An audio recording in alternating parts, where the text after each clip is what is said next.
Shocking story.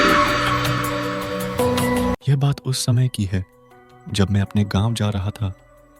मेरे गांव पहाड़ों के बीच में बसा है, घनी आबादी से अलग थलग। रात का समय था। बस ने मुझे गांव के बाहर उतारा था क्योंकि सड़क गांव से बाहर की ओर थी और मेरा घर गांव के काफी अंदर था।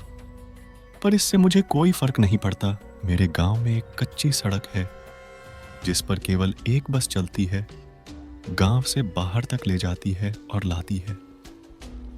मैं अपनी नानी के घर गया हुआ था और वहीं से ही लौट कर आ रहा था क्योंकि पहले भी मैं बहुत सी बार सफ़र कर चुका हूँ, पर इस बार मैं काफ़ी देर रात गांव में पहुंचा था।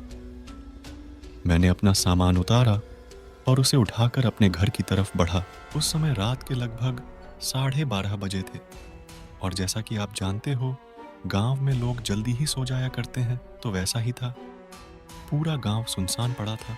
ऐसा लग रहा था मानो जैसे गांव नहीं कोई जंगल में आ गया हूं। अब थोड़ा डर लगने लगा।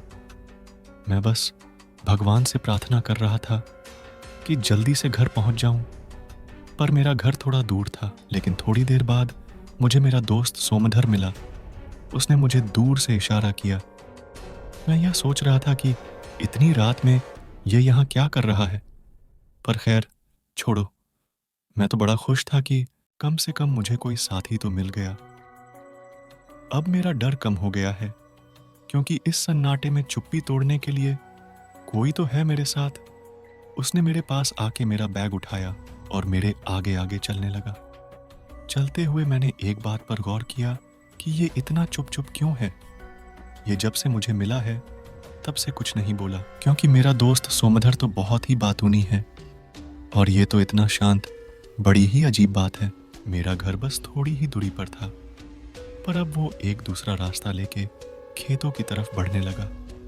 मैंने उसको कहा, अरे भाई, कहाँ जा रहे हैं हो?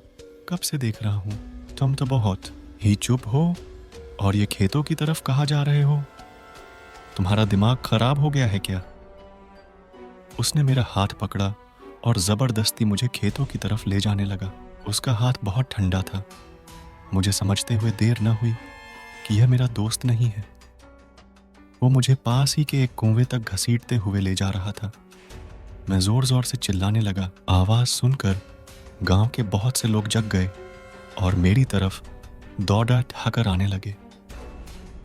जब वो मेरे पास आए तब तक मैं बेहोश हो चुका था।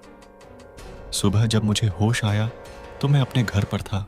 मुझे उठा देख सब घर वाले मेरे पास आए और बोले, तुम ठीक हो?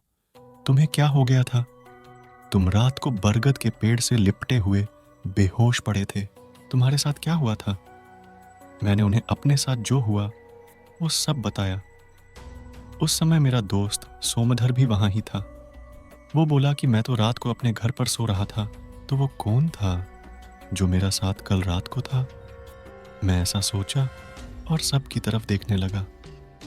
सो आई होप गाइस आपको ये हॉरर स्टोरी अच्छी लगी होगी। कृपया वीडियो को लाइक करें, शेयर करें और हमारे चैनल को सब्सक्राइब करें।